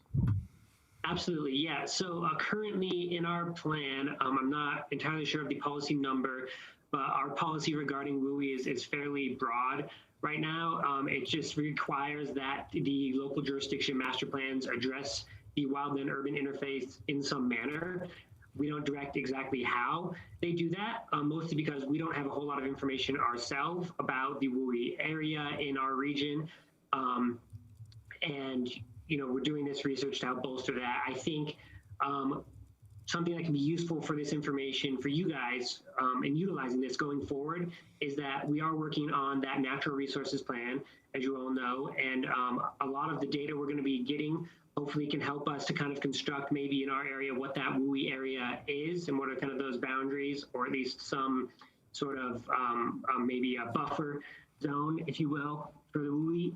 And as we get through the NR plan and go through that process, coming up on the 2024 update of the regional plan, utilizing this information to help bolster our natural resource policies, which of course the wildland-urban interface policy falls into that section.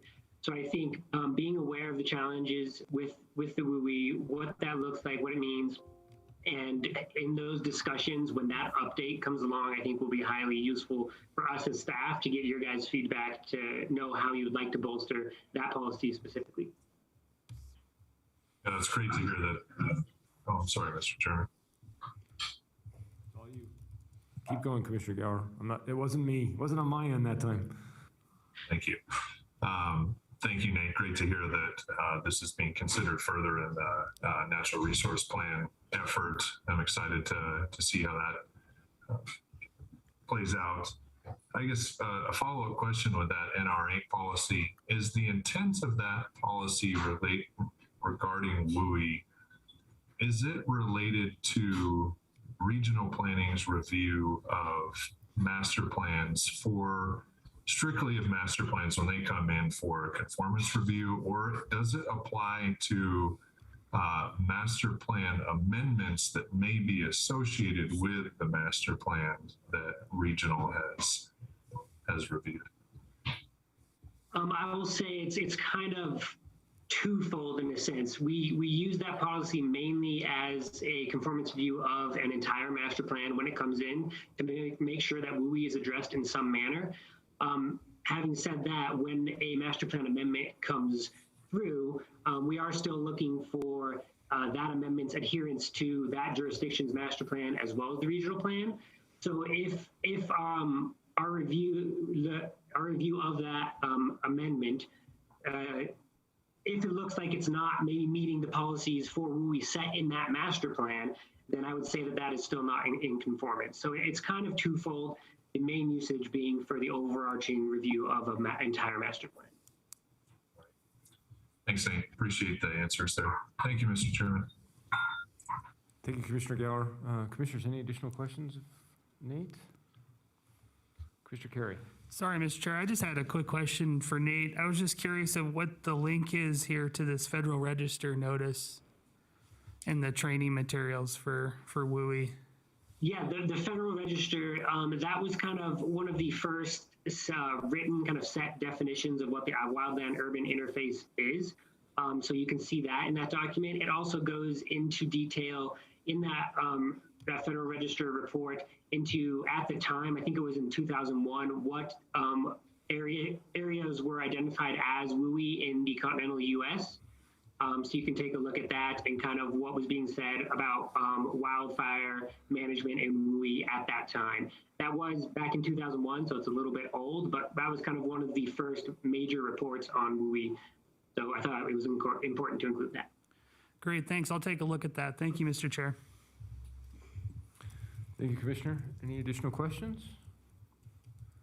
No? Mr. Chairman, if I could just make a comment. Sure. Thank you, Commissioner Gower. Thank you, Mr. Chairman. I appreciate the space here. Just wanted to thank staff for coming back with this item and the presentation. And like I said, really appreciate that it's part of the natural resource planning process. You know, frankly, I think this is one of our most pressing natural resource issues in our region as it relates to regional plan, decision-based policies, regional form and pattern. I mean, as we continue to push development into the foothills, into these urban interface areas, you know, we're just going to be increasingly putting our public, future public, you know, at risk with development in these areas. So I see this as a huge opportunity for this agency to really get out in front of this topic with data that can really help inform local government planning processes when these development proposals come in. Because I can tell you, you know, at the City of Reno, we're seeing so many of these projects. Essentially, it's the last, you know, private property at the top of these ridges before you get into BLM Forest Service lands. And is it really appropriate to have development in these areas? Or, you know, certainly it could be, but, you know, what are the mitigation measures that could be put in place in these areas to minimize risk and create those, you know, open spaces and all of the things that Nate talked about. So huge opportunity here. You know, I hope that we can, like I said, get out in front of it and do some positive things. Thank you, Mr. Chair. Thank you, Commissioner Gower. Appreciate that. And again, I think the big thing for me is sort of, as Commissioner Gower said, moving this into the natural resources plan and kind of having all of those tools at the local disposal as well is going to be super helpful. So appreciate that presentation. So thank you, staff, for putting that together. Okay. With that, I will move on to item 8, member and directors reports. Hold on, I'm going to check if there's member reports first. Member reports. Sorry, I just had to do that to you, Jeremy. Directors report. It does say members first, so good call. Jeremy Smith, for the record, quick report here. So NR plan progress. We have been making progress. We had a great meeting today with our consultants, Cardno.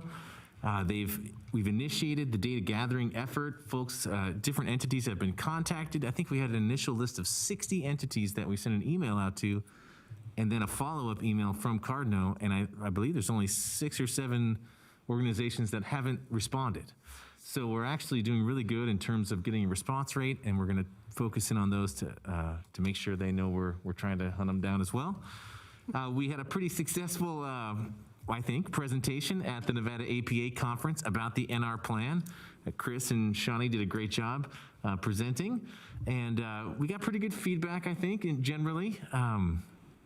So folks maybe are becoming more aware of what we're trying to do, and so that's really good too. That was a fun process. Just to give you guys a heads up on our budget, I took a budget item to our October meeting of the RPGB, and we're going to look to get our budget adopted in February. As it stands right now, it looks like we won't need to increase jurisdictional allocations again for this upcoming fiscal year. So that's pretty good news. And that we'll see that in February. Some interesting motion on the census. I think I may have mentioned previously that results were out from the decennial census. And so we now know that the census counted population for Washoe County is 486,000 people and change, which is a little higher than we had thought from the state demographer's estimates of around 473,000. So we're now engaging in some projects to kind of reflect that, say in like our traffic analysis zones and other socioeconomic data that we forecast and make sure that's up to snuff. And that'll be in advance of our process to start the consensus forecast early next year.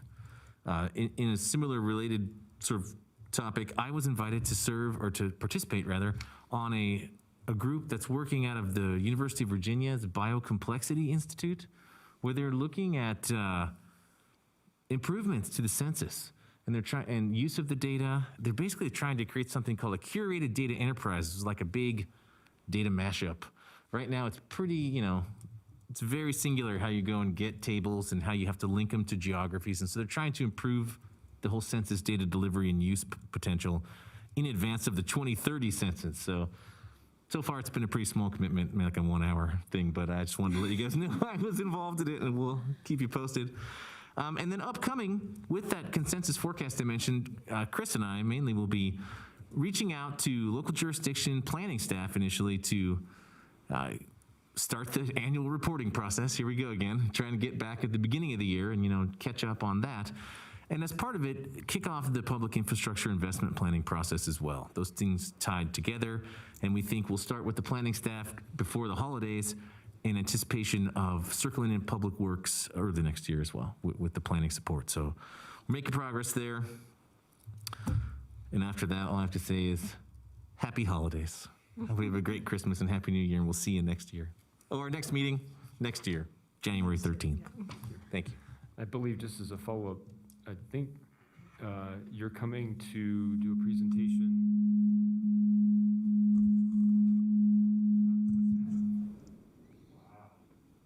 It was off. That was awesome. It was weird.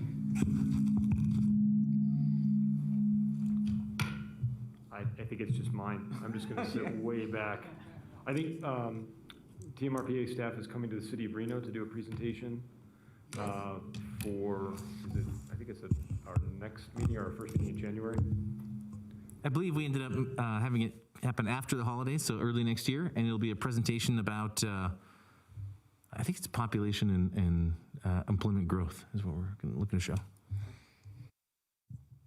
I'm afraid to turn this on right now. Okay, no, I think we're good. Don't move that too close, or we're going to have this feedback loop. Okay, Jessica, legal counsel reports. Thank you, Mr. Chair. Jessica Prunty for the record. I have a few short items.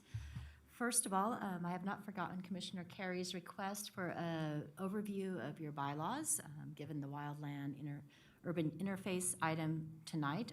I will bring that forward for a training segment in January. Secondly, for those of you who know, Norman Azevedo is going to be retiring at the end of this year. And he has announced that to the Regional Planning Governing Board in October. He announced his retirement, and he will be staying on with my firm as of counsel, but he and his family are going to be moving up to Montana. So for those of you that know Norm, he's served this agency for a long time as their general counsel to the governing board. And lastly, I just wanted to wish you all a happy holidays from myself, and I will go ahead and say from Norm as well. Thank you, Jessica. Appreciate that. Item number 9, Commissioners' request for future agenda items. Commissioners, any requests?